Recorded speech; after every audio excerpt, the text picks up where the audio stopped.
Paksang ito ay rated SPG, striktong patnubay at gabay ng magulang ang kailangan. Mga kapamilya, tuluyan na ngang nakarating si Nanoy at Tinding sa mansyon ng mga kabalyero upang magtrabaho. Tinawagan naman ni Ramon si Don Facundo upang siguruhin na makakadalo ito sa pagpapakilala ng kanyang anak bilang kanyang tagapagmana. Kung kaya't nangako si Don Facundo na makakarating siya. Habang si David naman ay muling nauto ang kanyang amang si Rigor dahil agad nitong napapayag na itigil muna ang kanyang pag-aaral.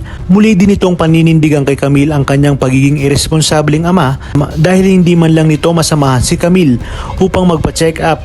Mas mahalaga kasi kay David ang kanyang pagpapanggap ng tanggol dahil sa pagiging gahaman niya sa pera.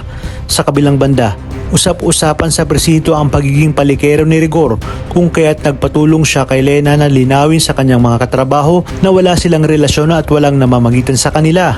Agad naman silang pinatawag ni Colonel Suarez upang paigtingin ang paghahanap kina Primo at Amanda dahil na rin sa utos ni General Pacheco. Sinabi ni Don Facundo kay Senyora Bettina na wag basta-basta magtiwala kay Nanoy at Tinding dahil baka kasabwat umano nila ang mga holdapper na tumambang sa kanyang asawang si Bettina at baka balak lang silang hututan ng mga ito. Sa koreksyonal naman ay tuluyan ang nagkagulo dahil sa ginawa ng grupo ni Labong. Una niya ngang tinira si Chip Espinas, Balatukan, Makasantos at Mayor Celso. Hindi siya makakapayag na hindi matikman si Bubbles kaya agad niyang pinuntahan si Bubbles. Sinabi ni Mayor Celso kay Tanggol na tulungan ang kanyang apong si Bubbles dahil paniguradong pinuntahan na ito ni Bong. Kung kaya't dali-daling pinuntahan ni Tanggol si Bubbles upang iligtas. Tinawagan naman ng isang warden si Suarez upang humingi ng tulong dahil sa nangyayaring riot sa NCF.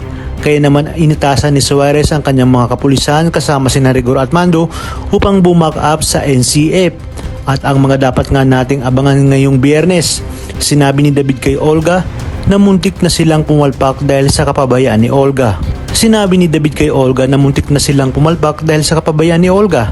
Ngunit iginit ni Olga na dahil sa kapabayaan ni David ay nabanggit ni Severino kay Ramon ang pangalang David. Sa unang araw naman ni Tinding at Noy ay tila gusto agad ni Tinding na umalis at pakiramdam niya hindi siya magtatagal sa mansyon ng mga kabalyero.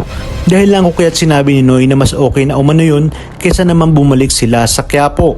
Sa koreksyonal naman ay hindi na pinalampas ni Tanggol si Bong at mangyayari na nga ang matinding bakbakan na siya ngang ikakasawi ni Bong. Talagang kapanapanabik ang mga susunod na tagpo sa teleseryeng ito, kaya naman sabay-sabay natin itong pakaabangan. At kung bago ka pa lamang sa akin channel ay sana'y huwag kalimutang mag-like at subscribe. Pindutin ang notification bell para updated kayo palagi. Maraming salamat sa inyong panonood at hanggang sa muli, kapamilya.